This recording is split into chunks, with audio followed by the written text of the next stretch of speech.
السلام علیکم۔ ناول ایڈمائررز میں آپ سب کو خوش آمدید۔ ہمارا ناول ہے یارم، جسے لکھا ہے سمیرہ حمید نے، اور ہم اپنے ناول کی دوسری ایپیسوڈ کا آج دوسرا حصہ پڑھیں گے۔ تو چلیں بلا تاخیر ہم اپنی ایپیسوڈ کا دوسرا حصہ شروع کرتے ہیں۔ ہارٹ راک کیفے فلور کے ڈانسنگ فلور پر جب میوزک عروج پر تھا اور سب ڈانس کرتے کرتے پاگل ہو رہے تھے، اس وقت جا کر اس نے کارل نامی لڑکے کو گھونسا مارا تھا۔ وہ لڑکھڑا کر گرا اور ہنستے ہوئے اٹھ کھڑا ہوا۔ اس نے میرے ڈیڈیز کو برا کہا تھا۔ کارل نے اپنے ٹیٹو کی طرف اشارہ کیا۔ اس سے دور رہنا کارل۔ آلیان کی آنکھیں اور سرخ ہو گئیں۔ تمہاری گرل فرینڈ ہے وہ مسکرا رہا تھا۔ میں سب یہی ختم کرتا ہوں، بس بہت ہوا۔ کیا ختم کرتے ہو؟ جو بھی کچھ اتنے سالوں سے ہمارے درمیان چلتا آ رہا ہے۔ ہمیں یہ بچکانا کھیل اب بند کر دینا چاہیے۔ ایک دم سے تمہارا موڈ کیسے بدل گیا اس لڑکی کے لیے؟ وہ میری دوست ہے۔ دوستیں تو تمہاری اور بھی بہت ہیں۔ یہ کون سی دوست ہے جس کے لیے تم نے مجھے گھونسا مارا ہے؟ وہ مشرق سے آئی ہے۔ اسے ہمارے ہاں کے ماحول کی عادت نہیں ہے۔ وہ ڈر جاتی ہے۔ اوہ واو، اسٹوڈنٹ پارٹی میں میں نے اسے ڈرتے بھی دیکھا تھا۔ کمال کا ڈرتی ہے وہ۔ بہت مزہ آتا ہے اسے ڈرانے میں۔ جب میں دروازہ بند کر رہا تھا تو اس کی شکل دیکھنے لائق تھی۔ ویسے تم کب سے مشرق کو سمجھنے لگے ہو؟ اسے وہیں چھوڑ کر آلیان واپس کچن میں آ گیا۔ وہ کچن کا ہیڈ تھا۔ امرہا کے پیچھے گھر تک جاتے ہوئے اس نے مینیجر کو فون کر کے بتا دیا تھا کہ وہ ایک ضروری کام سے جا رہا ہے۔ 2 گھنٹے میں واپس آ جائے گا۔ کارل بھی اسی سینٹر میں تھا جس میں آلیان نے پرورش پائی تھی۔ وہ اچھے دوست بھی تھے اور اچھے دشمن بھی۔ ابتدا کارل نے کی تھی۔ اس نے سینٹر میں موجود ایک دوسرے لڑکے کے ہاتھ پاؤں باندھ دیے تھے اور منہ پر کپڑا لپیٹ دیا تھا۔ لڑکا بے ہوش ہو گیا۔ جب اس سے تفتیش کی گئی تو کارل نے معصومیت سے ہاتھ آلیان کی طرف اٹھا کر کہا، میں نے خود ہی سے کرتے دیکھا تھا۔ آلیان اس کا منہ دیکھتا رہ گیا اور سزا کے طور پر اسے پورا 1 مہینہ ایک وقت کا کھانا ملتا رہا۔ پھر آلیان نے کارل کے ذمہ جو لانڈری ہوا کرتی تھی، اس میں کافی کا گاڑھا محلول سیاہی ببل گم چبا کر ڈال دی۔ مشین سے نکلنے کے بعد کپڑے ناقابل استعمال کی عملی شکل اختیار کر چکے تھے۔ اسے مزید کچھ بھی کرنے کی ضرورت محسوس نہیں ہوئی۔ سب جانتے تھے کارل ہر وقت ببل کھایا کرتا تھا۔ آلیان نے یہ بدلہ ٹھیک 8 ماہ بعد لیا تھا۔ وہ کارل کے پاس، جسے پورا 1 ہفتہ بنا بستر کے زمین پر سونے کی سزا ملی تھی، گیا اور اسے کہا، حساب برابر ہو گیا نا کارل؟ کارل نے پوری 32 نکال کر دکھائی۔ بالکل، اور یہ حساب برابر ہو گیا نا؟ وہ ہر 6-7 مہینے بعد ایک دوسرے کو کہتے، ایک دوسرے کی طاق میں رہتے۔ اسکول سے کالج اور کالج سے یونیورسٹی، یہ سلسلہ ٹوٹ کر چلتا رہا۔ آلیان نے اس کا بریک اپ کروایا تھا ایش سے مختلف ملاقاتوں کے دوران وہ اسے بتاتا رہتا کہ کارل کبھی کبھی اتنا جنونی ہو جاتا ہے کہ اپنے کپڑے تک پھاڑ لیتا ہے، صابن کھانے لگتا ہے، شیمپو پینے لگتا ہے، اپنے سارے جوتے بیڈ پر بچھا لیتا ہے اور ان پر سوتا ہے، اور تو اور پھندا ڈال کر کم سے کم 5 منٹ تک لٹکا رہتا ہے۔ کہتا ہے موت کا مزہ لے رہا ہوں۔ ایش کی شکل دیکھنے لائق ہوتی۔ وہ جانتی تھی آلیان اور کارل ایک جگہ رہے ہیں، تو اب آلیان سے بہتر کارل کو اور کون جان سکتا ہے بھلا؟ وہ کیسا جنونی ہے یہ آلیان سے زیادہ کون جان سکتا ہے؟ دونوں میں بریک اپ ہو گیا۔ وہ مجھے واقعی اچھی لگتی تھی، کارل نے اس کے روم میں آ کر صرف اتنا کہا۔ وہ خوفناک حد تک سنجیدہ تھا۔ تمہیں سارا بھی اچھی لگتی تھی۔ آلیان نے کندھے اچکائے۔ ویسے کیا تم چاہتے ہو کہ میں ایش کے پاس جاؤں اور اس سے یہ کہوں کہ جو کچھ میں نے کیا وہ سب جھوٹ تھا؟ ایک اچھا کھلاڑی کبھی ایسی فاش غلطی نہیں کرے گا۔ وہ کبھی منت اور درخواست نہیں کرے گا۔ وہ صرف توجہ سے اپنا کھیل کھیلے گا۔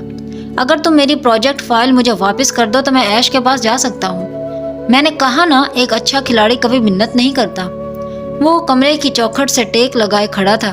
2 ہفتے پہلے وہ اس کی ایک اہم فائل لے اڑا تھا جو اس نے کئی مہینوں کی انتھک محنت کے بعد تیار کی تھی۔ بزنس مشاورت کو لے کر یہ ایک چھوٹی سی کتاب تھی جس کے لیے اس نے پبلشر سے بات بھی کر لی تھی۔ یہ کام اس نے بہت چھپا کر کیا تھا، لیکن کارل اپنے مقصد میں کامیاب ہو چکا تھا۔ اس نے پہلے کمرے سے اس کی فائل غائب کی، پھر لیپ ٹاپ کا پاسورڈ توڑ کر کمپیوٹر کو کرپٹ کیا اور اس میں وائرس چھوڑ دیا کہ لیپ ٹاپ ٹھیک ہونے کے بعد بھی اس کی مردہ فائلوں کو ریکور نہ کیا جا سکے۔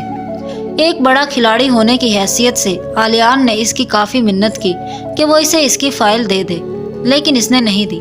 بدلے میں اسے ایش کو بھڑکانا پڑا۔ وہ جانتا تھا کارل ایش کو بہت پسند کرتا ہے اور اس کے ساتھ فیوچر پلاننگ کر رہا ہے۔ اس نے ایش کے دماغ میں اسے لے کر کافی کچھ ڈال دیا تھا۔ اس سے بھی بڑھ کر اس نے یہ کیا کہ اپنے قیمتی وقت میں سے وقت نکال کر ایش کو دینا شروع کر دیا۔ ایک جنونی کے مقابلے میں اسے آلیان جیسا لائق فائق لڑکا زیادہ اچھا لگا۔ ایک ہی ہفتے میں 10-15 بار لڑ کر دونوں الگ ہو گئے، اور ظاہر ہے کارل جانتا تھا یہ سب کیوں ہوا اور کس نے کیا۔ کارل کمرے سے چلا گیا اور ٹھیک 5 منٹ بعد واپس آیا اور کہا، ذرا اپنے کمرے کی کھڑکی سے باہر دیکھو۔ آلیان نے اس کے ہاتھ کے اشارے کی سمت دیکھا۔ پارک کے گراؤنڈ میں کوئی چیز جل رہی تھی، آگ کے شعلے اٹھ رہے تھے اس میں سے۔ وہ آلیان کی مستقبل قریب میں آنے والی کتاب تھی جو اب آگ کے حوالے تھی۔ آلیان نے لب سختی سے بھینچ لیے۔ پہلے میں اس مسودے کو اپنے نام سے چھپوانے کا سوچ رہا تھا، لیکن ابھی کھڑے کھڑے میں نے اپنا ارادہ بدل دیا۔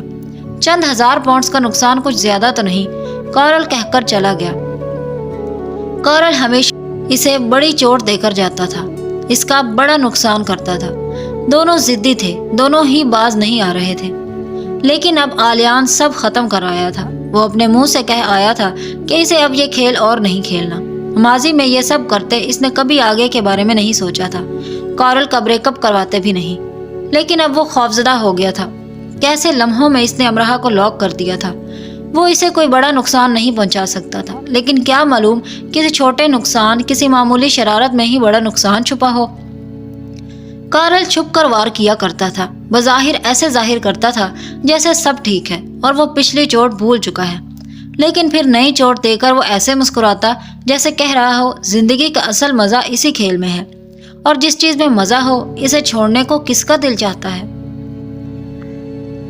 صبح ویرا نے اس کے کمرے میں آتے ہی اس کے لحاف کھینچ کر اتارا۔ وہ چونک کر رہ گئی۔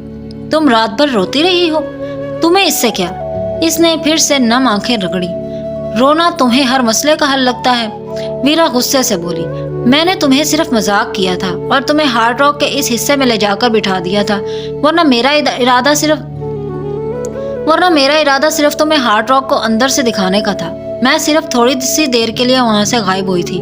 وہاں بہت سے ہمارے یونیورسٹی فیلوز تھے، ایسے کوئی گھبرانے کی بات تو نہیں تھی۔ میں واپس آئی تو تم وہاں نہیں تھی، میں تمہیں فون کر رہی تھی۔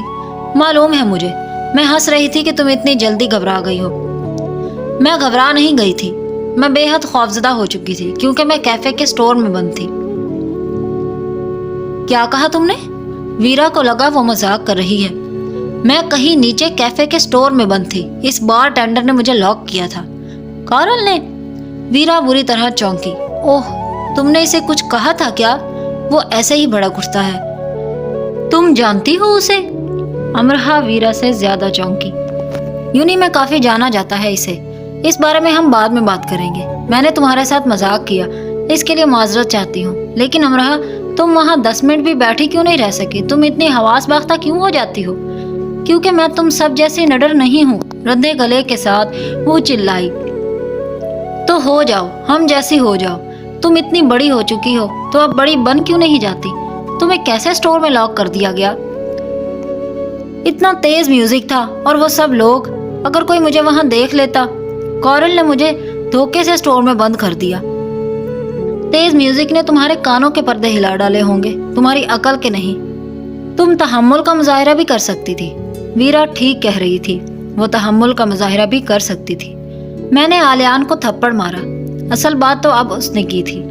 ویرا نے ابرو اچکا کر اسے دیکھا جو بیڈ پر لحاف کے ڈھیر میں دبی بیٹھی تھی۔ آلیان کہاں سے آ گیا یہاں؟ میں نے اسے فون کیا مدد کے لیے اور فون کارل نے اٹھا لیا۔ میں سمجھی دونوں نے مل کر میرے ساتھ یہ کیا ہے۔ کتنی ذہین ہو تم امرہ، پہلے تم اتنی حواس باختہ ہو گئی کہ سٹور میں لاک ہو گئی، پھر ایک دم سے تمہارا ذہن اتنا کام کرنے لگا کہ تم نے ساری کہانی سمجھ لی کہ کس نے کیا کیا کیا ہے۔ بے وقوف کی عقل ہمیشہ نقصان کے بعد حرکت میں آتی ہے، ہر بار۔ اب تم آلیان سے سوری کر لینا، مجھے تو آج شاپنگ کے لیے جانا ہے، پھر مجھے اپنے ٹور کے لیے کچھ تیاریاں کرنی ہیں۔ کہو تو تمہیں یونی چھوڑ دوں؟ میں بس سے چلی جاؤں گی۔ اس نے اپنے نم گال صاف کیے۔ ہمت کر کے وہ اٹھی، تیار ہوئی، روئی روئی آنکھوں کے گرد ہلکے میک اپ کی تہہ جمائی اور یونی آ گئی۔ ابھی بھی وہ یہ سوچ کر دہل سی جاتی تھی کہ اگر اسے اسٹور میں لاک کیا جانا صرف ایک مذاق یا صرف اسے تنگ کیا جانا نہ ہوتا تو یہ اتفاق تھا یا وہ شخص اس کے پیچھے تھا۔ یونی میں داخل ہوتے ہی اس نے کورل کو اپنے ساتھ چلتے ہوئے پایا۔ گڈ مارننگ جنگل کوئین۔ امرہا نے اسے مکمل نظر انداز کیا اور بزنس اسکول کی طرف چلنے لگی۔ مجھے افسوس ہے کہ میں تمہیں زیادہ دیر تک اسٹور میں نہیں رکھ سکا۔ مجھے ڈر تھا تم پولیس کو فون کر دو گی۔ امرہا کو افسوس ہوا، اسے کر لینا چاہیے تھا۔ ویسے تم کر بھی لیتی تو تم کبھی یہ ثابت نہیں کر سکتی تھی کہ میں تمہیں وہاں تک لے کر گیا تھا، بلکہ الٹا میں تم پر یہ الزام ثابت کر سکتا تھا کہ تم چوری کی غرض سے وہاں گئی اور وہ لاک ہو گئی۔ ایک دم کہیں سے نکل کر آلیان نے اسے اپروچ کیا۔ کورل مسکراتا ہوا کھسک گیا۔ کورل کیا کہہ رہا تھا تم سے؟ میں نے سننا مناسب نہیں سمجھا۔ وہ تمہیں کوئی نقصان نہیں پہنچا سکتا، بے فکر رہو۔ وہ تھوڑا شرارتی ہے۔ یونی کا کوئی اسٹوڈنٹ کبھی کوئی ایسی حرکت نہیں کرتا کہ اسے یونی سے نکالا جائے۔ اس کا مسئلہ مجھ سے تھا، تم سے نہیں۔ مجھے اس کے بارے میں بات نہیں کرنی۔ میں نے آج تک کبھی کسی کو ایسے ہٹ نہیں کیا۔ ہمت کر کے جلدی سے کہہ دیا۔ مطلب وہ خوش نصیب صرف میں ہی ہوں؟ میں تم سے شرمندہ ہوں۔ آلیان نے اس کے سرخی مائل آنکھوں کی طرف دیکھا۔ وہ جب جب ان آنکھوں کی طرف دیکھتا تھا اسے لگتا تھا جیسے بس ابھی ان میں سے آنسوؤں کا دریا نکلے گا اور سب بھیگ جائے گا۔ تم شرمندہ نظر تو نہیں آ رہی؟ کیسے نظر آیا جاتا ہے شرمندہ؟ یعنی معافی بھی وہ مانگنے آئی تھی اور غصہ بھی وہی کر رہی تھی؟ ویل ایسے تو نہیں جیسے تم ہو۔ ٹھیک ہے میں جا رہی ہوں۔ وہ معافی مانگنے آئی تھی تو بدلے میں یہ سننے آئی تھی کہ کوئی بات نہیں، غلط فہمی ہو جاتی ہے، غلطی انسان سے ہی ہوتی ہے، وغیرہ وغیرہ۔ لیکن وہ تو تم اتنی جلدی جلدی ناراض کیوں ہوتی ہو؟ وہ خاموش رہی۔ اچھا ٹھہرو، ادھر مجھے دیکھو، تمہیں سوری کہنے کی ضرورت ہی نہیں رہے گی۔ وہ اسے دیکھنے لگی۔ اس نے آنکھیں بند کر لی، منہ میں کچھ بڑبڑانے لگا، پھر آنکھیں کھولی، پین پر پھونک ماری اور پین کو جادو کی چھڑی کی طرح گول گول گھما دیا۔ یہ کیا ہے؟ جادو۔ اب پھر سے سب پہلے جیسا ہو گیا ہے۔ میں نے وقت پر اپنا جادو چلایا ہے۔ اس نے کل کی رات کو ہماری زندگی میں سے نکال دیا ہے۔ اب سب ٹھیک ہے، سب ٹھیک ہی رہے گا۔ امرہا کو ہنسی آ گئی۔ تم سب اتنے عجیب و غریب کیوں ہو اور تم اتنی سمجھدار کیوں ہو؟ اس نے ہاتھ میں پکڑے جادو کے پین کو اپنے ناک پر رکھتے ہوئے پوچھا۔ ہم سب بادام کھاتے ہیں نا، ہم سب سمجھدار، عقل مند، سمجھ والے انسان ہیں۔ کیا اطراحٹ تھی امرہا کی۔ ہم سب بلی اور چوہے کھاتے ہیں، اس لیے اتنے عجیب و غریب ہیں۔ بلی چوہے؟ آہ! امرہا جھٹ بھول گئی۔ آلیان نے خواہش کی کاش کہ اس کے ہاتھ میں پکڑا پین واقعہ جادو کا ہوتا، وہ اس لمحے آہ کو یہیں روک لیتا، امرہا کو فریز کر دیتا، پھر اس کے ناک کو پکڑ کر دائیں بائیں کرتا۔ کاش یہ جادو اسے آ سکتا۔ پھر سے کرنا؟ کیا؟ وہی جو بلی چوہے کے نام پہ کیا تھا۔ اوف تم سب پاگل ہو، کہتے امرہا جانے لگی۔ تم نے کبھی کسی کو چیلنج کیا ہے؟ وہ بھاگ کر اس کے پیچھے آیا۔ نہیں، وہ رک گئی۔ میں تمہیں کروں؟ وہ گفتگو کو لمبا کر رہا تھا یا وقت کو؟ امرہا نے آنکھیں سکیڑ کر اسے دیکھا۔ کیا چاہتے ہو؟ ڈو اور ڈائی۔ اب یہ کون سا نیا پاگل پن ہے؟ ہم سب دوست کرتے ہیں، سارا مانچسٹر کرتا ہے۔ سب کریک ہو کیا؟ کریک؟ ویسے تم چاہو تو میں تمہیں کوئی آسان سا ٹاسک دے سکتا ہوں۔ سوئمنگ، رننگ، سائیکلنگ، کچھ بھی، اور شطرنج بھی۔ امرہا خاموشی سے اس کی طرف دیکھتی رہی۔ ویسے تم ہمیشہ ایسی باتیں کرتے ہو۔ اچھی ہے نا میری باتیں؟ ویسے تم ڈر رہی ہو، ہے نا؟ تم بے وقوف ہو۔ امرہا استہزائیہ ہنسی۔ تم خوف زدہ ہو۔ وہ بھی استہزائیہ ہی ہنسا۔ پہلے اپنا علاج کرواؤ۔ ڈر کا کوئی علاج نہیں۔ میں اوٹ پٹانگ حرکتیں نہیں کرتی۔ ایسے لوگ خوف کو کئی نام دے دیتے ہیں۔ تم بہت زیادہ سنکی ہو۔ وہ چلنے لگی۔ مطلب جاؤ۔ وہ دوسروں کو الزام دیتے ہیں۔ وہ اس کے ساتھ چلنے لگا۔ مطلب نہیں۔ او خدایا، تم لوگ، تمہاری تیز مرچ جیسی زبان، انہیں جلدی غصہ آ جاتا ہے۔ خدا کے لیے بس کرو۔ وہ واسطے دینے پر آ جاتے ہیں۔ کیا چیلنج ہے تمہارا؟ پکا؟ وہ جلدی پھیل جاتے ہیں۔